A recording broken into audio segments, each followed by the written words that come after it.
Une démarche scientifique qui utilise le raisonnement hypothético-déductif commence toujours par des observations. Les observations peuvent être associées avec la nature ou associées à d'autres phénomènes.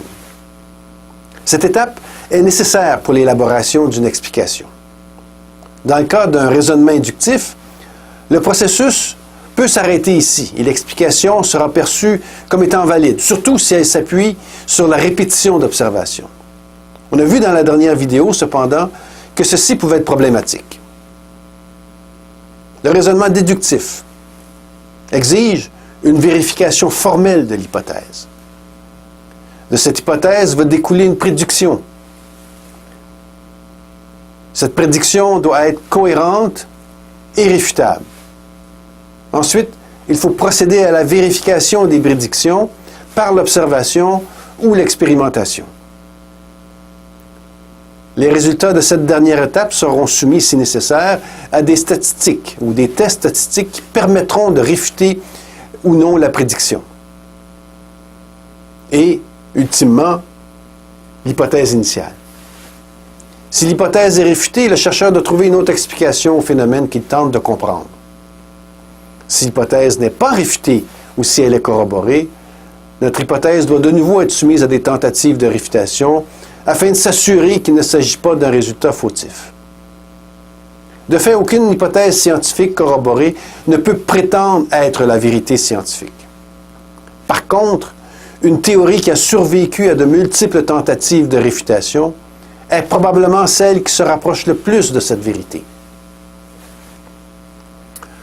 Toute démarche scientifique, donc, doit obéir à des règles de fonctionnement. Depuis 200 ans, la science s'est donné l'équivalent d'un contrat méthodologique fondamental qui régit l'accumulation des connaissances en sciences. Ce contrat contient 4 clauses. Le bris d'une seule de ces clauses fait en sorte que la quête de la connaissance sort du domaine des sciences. Examinons brièvement ces 4 clauses. La première clause est le scepticisme. Le scientifique doit douter. Sa démarche doit débuter par une bonne dose de scepticisme sur les hypothèses, les observations et le processus expérimental qui l'intéresse. Même si une hypothèse est corroborée, il doit la soumettre encore et encore à de multiples tentatives de réfutation. La deuxième clause est le réalisme. Là où la scientifique doit accepter le fait que le monde externe a une existence indépendante et antérieure à sa propre existence. Il ne peut pas avoir d'idées préconçues sur le monde, car le monde des idées n'a pas la priorité sur le monde réel. De fait, il ne peut pas être un idéologue. Sa démarche doit être objective, sans croyance et sans préjugés.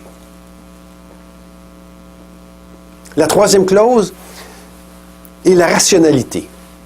Pour être valable, la recherche scientifique doit suivre une démarche qui est cohérente et logique. C'est assez évident. Finalement, la quatrième clause est ce qu'on appelle le matérialisme méthodologique. Essentiellement, la recherche scientifique doit puiser ses éléments de preuve dans le monde réel ou dans la matière. Toute allusion à des causes immatérielles ou surnaturelles ne peut s'intégrer à l'exercice scientifique. Un bel exemple de bris de contrat entre l'acquisition des connaissances et la science est la doctrine qu'on appelle le créationnisme.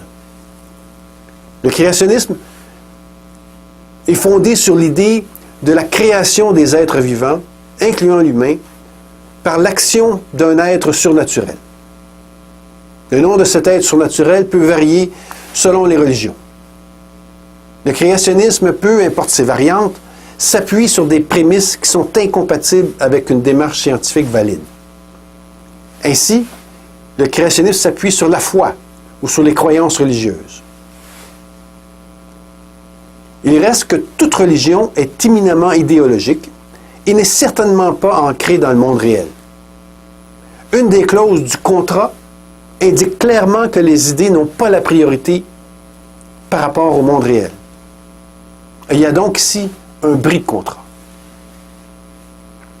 De plus, le créationniste s'appuie sur l'action d'une force surnaturelle générée par un Dieu. Ceci contrevient à la clause du matérialisme méthodologique, qui exige la possibilité de vérifier des hypothèses à partir d'éléments de preuve appartenant au monde réel ou matériel. Deuxième bris de contrat. Toute allusion à l'existence d'entités surnaturelles ou à l'action de ces entités sur la nature nous écarte donc définitivement de la vérité scientifique. Par conséquent, les croyances religieuses et le créationnisme, sous toutes ces formes, ne peuvent pas aider à résoudre des questions scientifiques et n'aident en rien à l'avancement de nos connaissances sur l'évolution de la vie, incluant notre propre évolution. Il faut tout simplement éviter d'y avoir recours.